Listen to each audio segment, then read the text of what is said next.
Wow. Hey, I just got through watching the video. Kevin Moore on the Baltimore Sun website. Kevin Moore is the man who took the video footage of Freddie Gray being thrown into the van. Without Kevin Moore's video footage, we wouldn't be where we are. It's amazing what one person can do to help spark a movement or assist in a movement. Luckily for us, it was Kevin Moore, not some dumb ass kid yelling, "World Star!" Right? So thank you, Kevin Moore. Let me just update you to a few things, first of all, man. The 6 officers who were arrested, as they are pictured here, we all know by now, is a mixed bag of people. We got white, black, female. So get that out your head. We'll talk about that later, but I love bringing up the obvious. Because some people are obviously ignorant. They need to recognize this situation. All right, so all 6 of those officers have been released on bail. Bail ranged from $250,000 to $350,000, and they all made it. But you know, to get bail, you only need 10%. Still a lot of money, though. But they all bailed out. GoFundMe now has declined, rejected, and shut down a page that was started in support of the officers. And their reason? We cannot be used to benefit those who are charged with serious offenses. Now, I know there's going to be a lot of police apologists, police supporters, who feel like this is wrong. How could y'all do this to the cops? The cops are good and you are bad and you are being discriminatory. No, listen. The cops can still raise money. Just do a PayPal if you want to send them some money. And don't give me that the cops are innocent until proven guilty. I didn't say they were guilty. They just look like it. But who knows? But I know Freddie Gray didn't get a chance to go to court, did he? Why aren't you as upset about this cop not getting treated, being able to run a GoFundMe page as you are? Freddie Gray's life is worth just as much. Won't you be upset about that? But you aren't. Why? I'd like to know why. Because Freddie Gray is the thug, right? But you don't see these officers as thugs. I got a problem with that. Let me keep it moving. Getting off on the 10. Freddie Gray was not carrying a switchblade. Now I know a lot of media entities have reported that he was. They were wrong. Marilyn Mosby, the Baltimore City State's attorney, filed paperwork. That's why she said it was an illegal arrest or unlawful arrest, because he was not carrying a switchblade. He was carrying a pocket knife that was of legal size. Should never been arrested. You understand? All right, 53 people were arrested yesterday as they staged a sit-in at City Hall. They broke curfew. They got arrested. So it's also important for you guys to know that the curfew has impacted businesses. Because if you had a club, a gala, a ball, or whatever planned this week, you had to restructure your times because of a curfew. So it has impacted people negatively. All right? Now look, guys, here's the part where I'm going to go a little bit further. First, let me say this, man. Marcus Cash 86. He said, "Tim, you're not talking long enough. Talk longer, Tim. We want to hear you, my brother."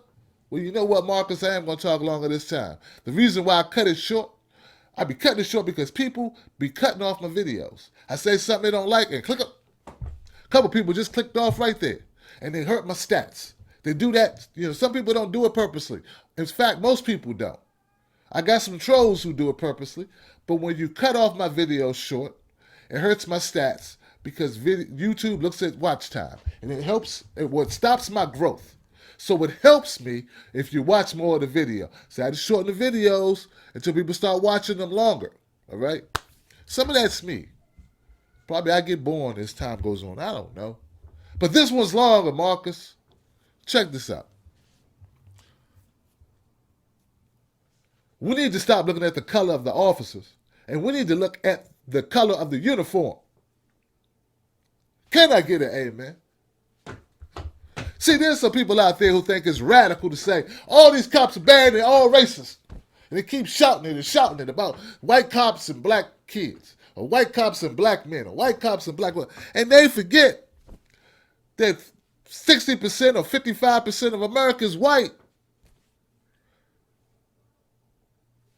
Can we have some white people work with us? And they would work with us if you stop saying all cops are racist. Not all cops are racist, and not all cops are white. And as you see here, right, some black cops are just as bad as white cops. Now, I don't know who did what here, but I know none of them came forward. None of them. None of them came forward on their own volition. Now, part of that is that we need to make it easier for cops, good cops, to come forward about bad cops. You understand? Right now, the way it's set up, if a cop comes forward, they may suffer repercussions for coming forward. And I know you like watching movies, and you like the cop that puts his badge on the table. Bam! I'm not going to be a part of this. Bam! And he gives it all up. I know you like that. But in the real world, people don't like losing their jobs. In the real world, people like living indoors, not outside. In the real world, people have families, wives, kids, car notes, rent, food. People don't like eating off the ground, living outside because they lost their job or because they've been hated on their job so bad they had to quit because they had to turn in Officer Ryan, right? Because he used the billy club on Junebug, hit Junebug in the head unnecessarily or whatever. See what I'm saying? Not everybody wants to lose their job, so we need to make it easier for people, for our officers, good officers, or neutral officers. It may not be bad, may not be good. They'd be like, I ain't got nothing to do with this shit. I just want to do my time, get my check. It's people like that. You know what? It's people like that at your job who see messed up stuff, who don't do nothing. And I know it's apples and oranges. I don't know where you work, but what I'm saying is I'm trying to make it relatable. You have people that you work with that do things that are wrong, and you be like, well, they don't say nothing. They don't say nothing. They just want their check and get up and go home. I got to believe there's some officers like that, or officers that don't want to be a part of this, who are getting labeled. So I'm saying, let's help officers, but we need to make some changes. And to do those changes, folks, we need everybody to work together. So this is a demonstration of what we need. Stop listening to those radicals. Now I'm talking to these radical bastards right now. You radical bastards, you love saying, all these black young people need to go crazy. We need to listen to me. All right? I understand what you're trying to do. You like being the leader of stupidity. But this is it. Police corruption and brutality is not a black or white issue. It is a blue issue. If we keep it a blue issue, we might be able to fix the shit. But if I got your dumb ass running around keep on yelling about how all the white cops keep doing this and doing that, as soon as you say that, you make a lot of white people go, you know what, it ain't for me to listen. I ain't got nothing to do with it. How does that help? How does it help?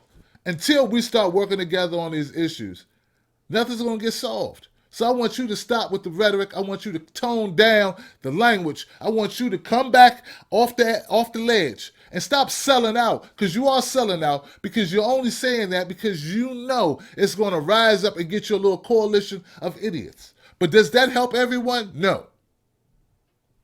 We don't need a riot. What we need is intelligence. Right? And for us to work together to change the system. That's what we need. There are bad black cops and bad Asian cops and bad Latino cops.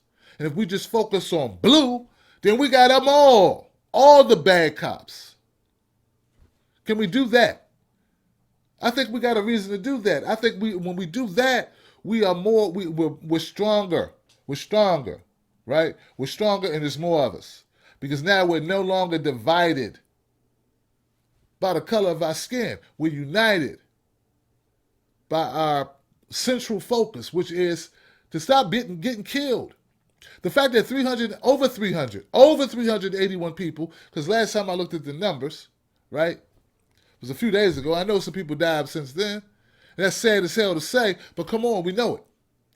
Over 380 people have died at the hands of cops this year already. And it's just May. So, we need to do something about that. Now, what do you suggest we do? If all you want to do is sit around and talk about white cops, can we just look at it and say, you know what, we need to talk about cops in general? Now, some of those 380 may have had it coming.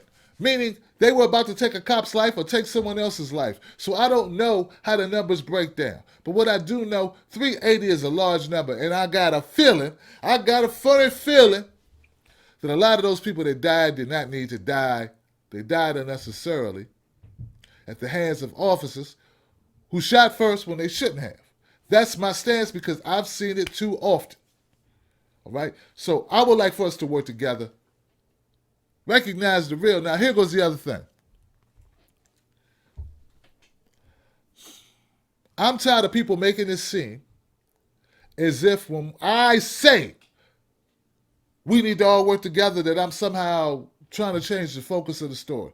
I'm not. I believe racism has played a big part, that we are disproportionately as black folks hurt by cops.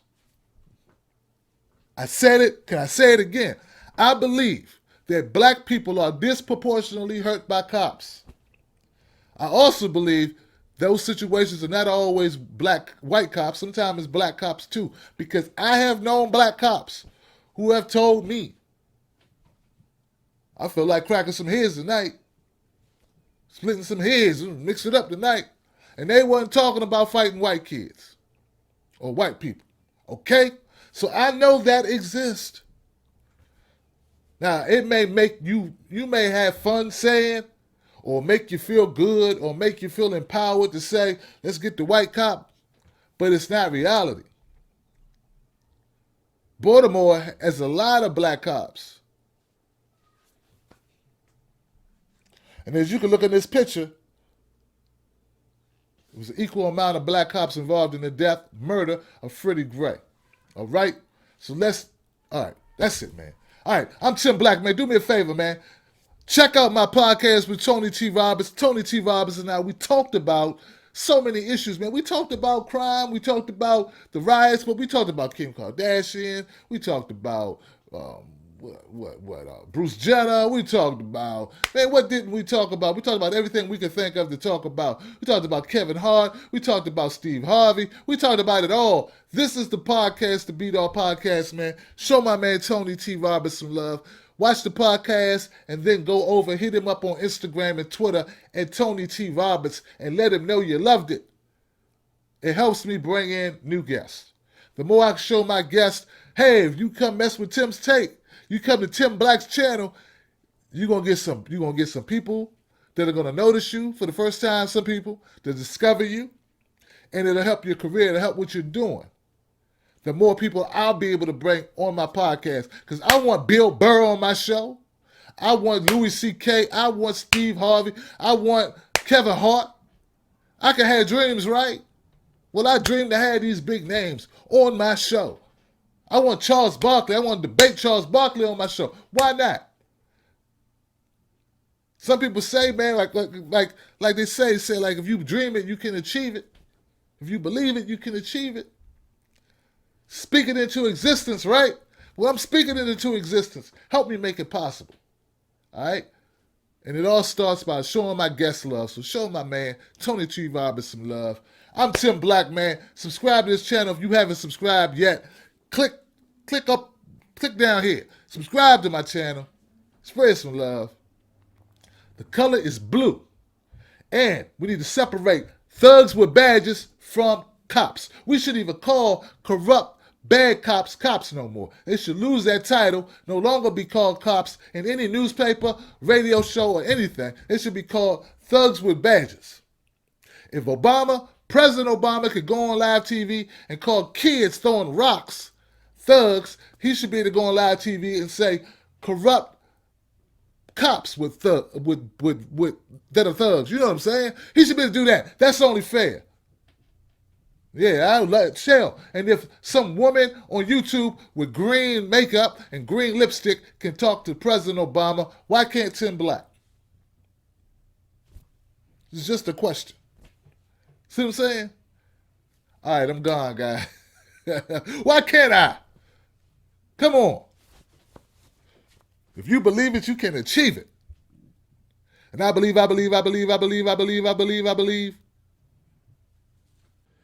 Hit subscribe for more of Tim Black, Tim's Take Live, and Tim the Bartender.